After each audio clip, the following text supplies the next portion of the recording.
You serious? I don't know. I really don't know. I don't have the answer to that. Alright, the day has finally arrived when we find out if The Marvels, a movie that's been riddled in controversy and bad press throughout its production, is really as bad as they say it is. Is it the cherry on top of the crap sundae that Disney has been pumping out all of 2023? Or could it be the movie that single-handedly brings the MCU back to the forefront of cinema? Well, I've seen it. So let's dig into The Marvels. But first, I will give a quick summary before I go into more details of the overall plot that will include spoilers, as well as discussing the post-credits scene. The Marvels is led by Carol Danvers, played by Brie Larson, who returns as the titular Captain Marvel. But this time she is paired up with Monica Rambeau, not Rambo, played by Teyonah Parris, and Kamala Khan, not played by Iman Vellani. As their powers become intertwined, they must team up to go against the villainous Kree leader Dar-Ben, played by Zawe Ashton, who is after the two quantum bands, aka bracelets, aka bangles, one of which Kamala Khan, not Khan, already has, to which Dar-Ben will use these bands to open up jump points on different planets that contain the resources that her desolate planet needs for survival. Also, we can't forget Samuel L. Jackson's Nick Fury as the comic relief, as well as the dumb cat Goose that just kinda hangs around as it has only one silly purpose to serve towards the end of this movie. A movie that ends up being really your typical Marvel movie filled with fun, cheeky shenanigans. But our shenanigans are cheeky and fun. Yeah, I mean, his shenanigans are cruel and tragic. Which makes them not shenanigans at all, really. Evil shenanigans. A few good set pieces, a bunch of quips, and a Marvel-style ending. And now with that quick summary out of the way, let's dive into more details that will contain some spoilers as we go through this story. This movie begins with Dar-Ben digging up one of the quantum bands that she will use to open up new jump points, which are used for the Universal Teleportation Network, as seen in the Guardians movies.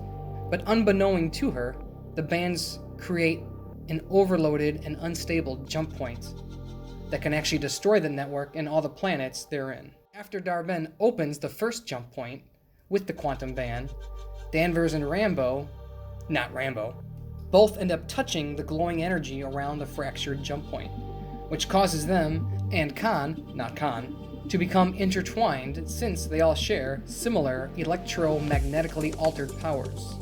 To which the best line of the movie is delivered by Samuel L. Jackson when he tells Danvers, "Don't touch glowing shit." This then leads to a fun fight scene where all three of our main characters are partaking in separate fights, but every time they use their powers, they end up switching places during their fights. It's a really fun scene, seeing how all three of them use their powers differently during a fight. Eventually ending with Rambo, not Rambo, figuring out that all three of them are now connected and have to stay together in order for them to figure out how to untangle their powers, as well as close the jump points.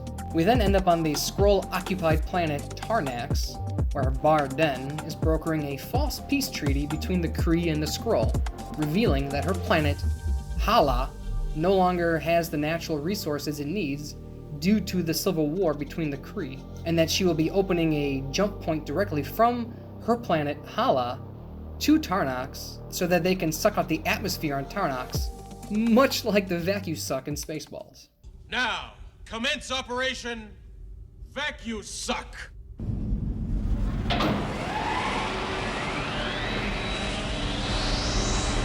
Suck, suck, suck!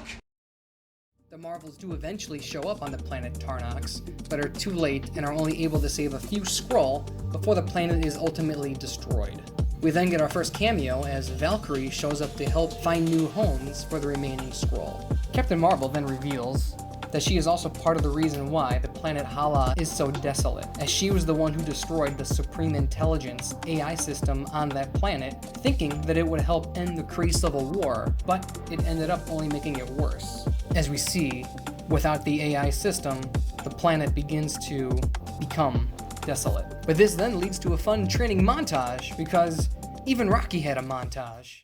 And anything if you want to go from just a beginner to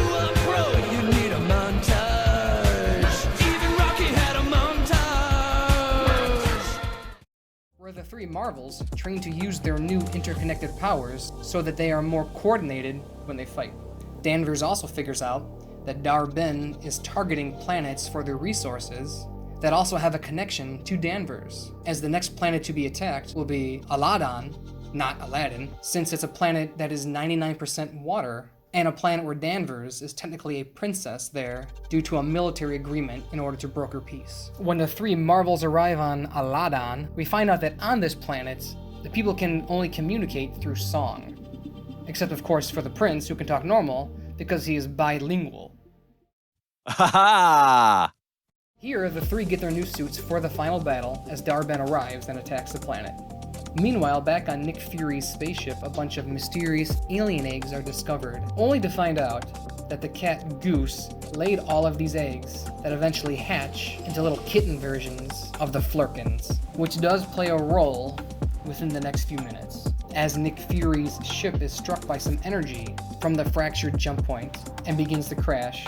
Therefore, in order to save his crew and Camilla's family, he has all the kittens, aka Flurkins, swallow his entire crew so that they can all fit into the only working escape pod, because it's easier to fit 50 kittens and a family into an escape pod versus 50 people in the little pod.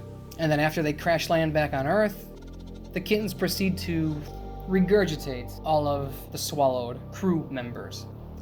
Back on Aladdin, not Aladdin, the Marvels fail to stop Dar-Ben from opening another jump point and siphoning the planet's water, where then Dar-Ben heads to Earth to try and steal the sun.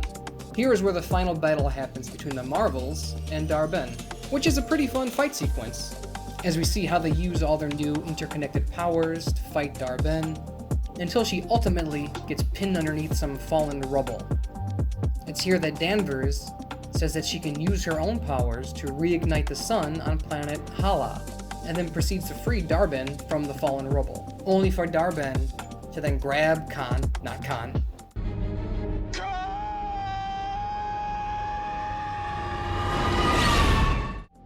and take the other quantum band, where she then proceeds to Wonder Woman the bands together, opening up another jump point while also vaporizing herself. Danvers is then able to get both bands and give them to Khan, not Khan, to which Rambo, not Rambo, figures out that if both Danvers and Khan both blast her with their energy, she can absorb it and use the energy to help seal the fractured jump points before it causes the universal teleportation network to collapse and open up parallel universes. Rambo then uses her new power boost to web-sling the fractured jump points together, just like Spider-Man did in Homecoming on that ferry when it split in half, and then sacrifices herself in order to fully close this fractured jump point. However, this is a Marvel movie, so no one really dies, do they? Danvers then flies to Hala to use her powers to kickstart the planet's sun, while Khan goes back to Earth to be with her family. The happy ending then sees Danvers moving into the old farmhouse in Louisiana from the previous movie, and just before the credits roll, we see Khan sitting in Kate Bishop's apartment, where they meet, and Khan basically gives the same exact speech that Nick Fury gave to Tony Stark at the end of Iron Man, where Khan wants to form a team that will ultimately end up being the Young Avengers. She also references going after Casey Lang as well to join this group, so we got that to look forward to.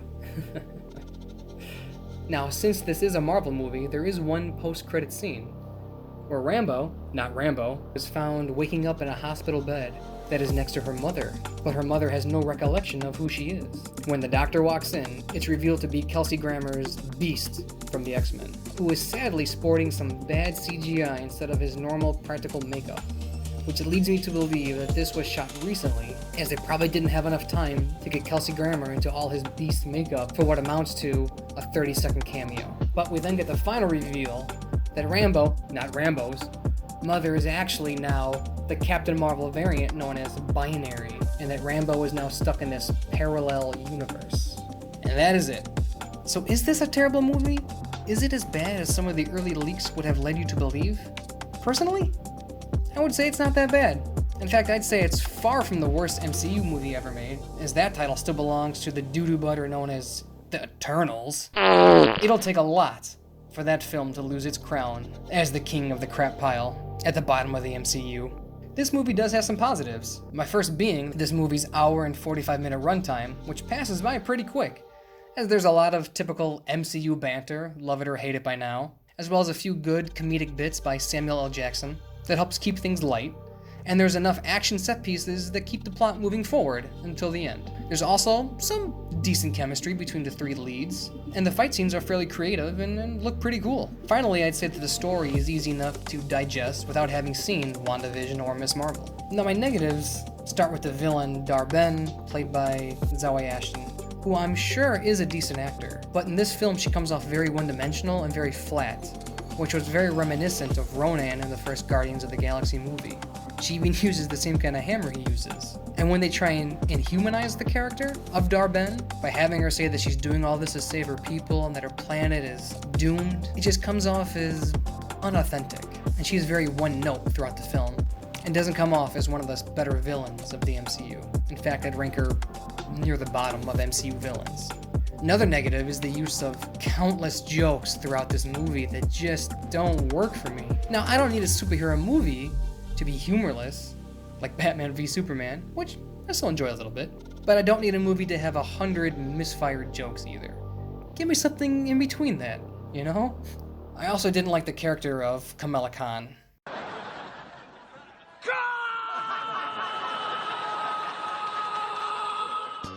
Now, I did not see any of Ms. Marvel, so maybe she's better sussed out in that show. But in this movie, none of her jokes land, and her only character arc is that she's an obsessive fan of Carol Danvers' Captain Marvel. And she just comes across as kind of like an annoying fangirl throughout the movie, because all she wants to do is be best friends with Captain Marvel and go on adventures with Captain Marvel, which she eventually does throughout this film. So that's it, that's her whole character arc. My last negative would be Brie Larson's, let's say, stoic acting during her one dramatic scene where she's supposed to deliver this somber and tear-filled story about why she didn't go back to see Monica Rambeau when she was just a kid, and just during the whole speech her face is just so wooden and stoic and showing no emotion, but still manages to drop a single teardrop down her face. But for a scene that's supposed to be the dramatic scene to bring us into the final act, it carried no weight, which was unfortunate. And that's not to say that Brie Larson was bad this whole movie. In fact, I think she's at her best when she's having fun throughout the movie. But the serious moment is just lost on that wooden performance, unfortunately. Overall, The Marvels is not a train wreck by any measures. I went into this thinking that this could be the final nail in the coffin that breaks the MCU. But I'd argue that if this movie was released and sandwiched in between some other Marvel films during Phase 3, it would be looked at with much higher regard than it's going to be looked at now. Because since MCU's gradual decline since Endgame and its worsening, terrible Disney Plus series, this movie will be lumped in with the other MCU failures, such as Ant-Man 3 or Thor 4. But I would actually rank this one closer to like a Doctor Strange 2 or a Thor 2 or Ant-Man 2, where there's fun in this movie, there's some cool set pieces in this movie, there's a few good jokes in this movie, but it's let down by its villain and just overall plot. Now, that doesn't make it a terrible movie, but this is one of the MCU movies that I unfortunately don't see myself rewatching anytime soon. Well, there you have it. That is my full breakdown and spoiler review of The Marvels. I hope you enjoyed this video, and if you did, please feel free to like and subscribe, and look forward to more content coming soon. And as always, this has been Nickflix Reviews. Nickflix Reviews.